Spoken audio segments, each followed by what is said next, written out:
Gentleman's recognized.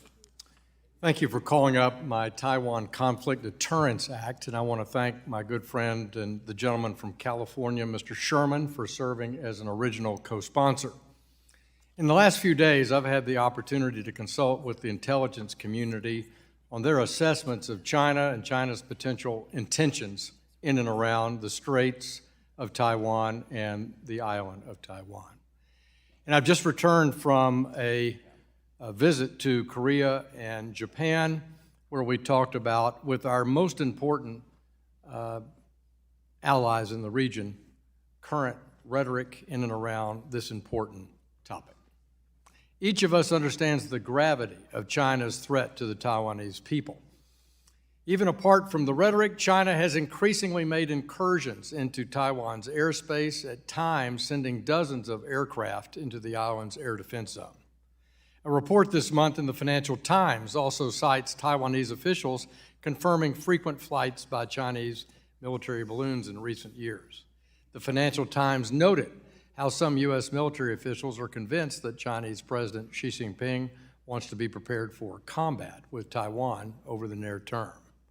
Mr. Chairman, there's nothing inevitable about conflict, but Congress has to change Beijing's cost-benefit analysis beforehand and not scramble for solutions when hostilities are considered or, in fact, broken out.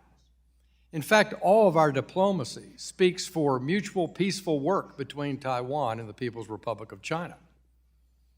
Under my legislation, once the President notifies Congress that China has threatened Taiwan's security, a procedure laid out in the Taiwan Relations Act since 1979 that the Treasury Secretary would then be required to disclose the estimated funds of top officials in Beijing, whether the funds are held in the United States or abroad.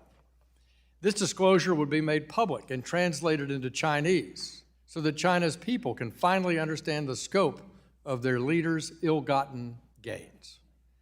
U.S. financial institutions would then be prohibited from dealing with these officials, as well as any immediate family members who benefit from the officials' assets. This would apply to the highest echelons of the Chinese Communist Party, including Xi Jinping himself. Chinese leaders and close relatives who seek to enjoy life abroad will find their pursuits are very difficult when they're blacklisted by U.S. banks. My legislation lets them know what aggression against Taiwan will incur deeply personal cost to themselves, their families, and their associates.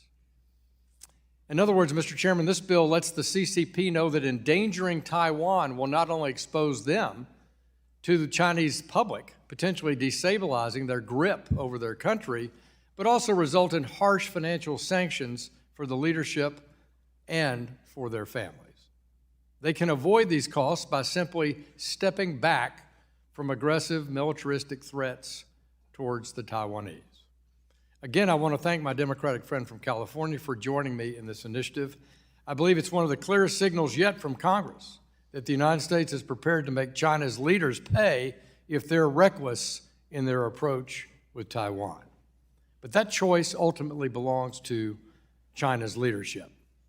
I urge my colleagues to support this legislation. I yield back the balance.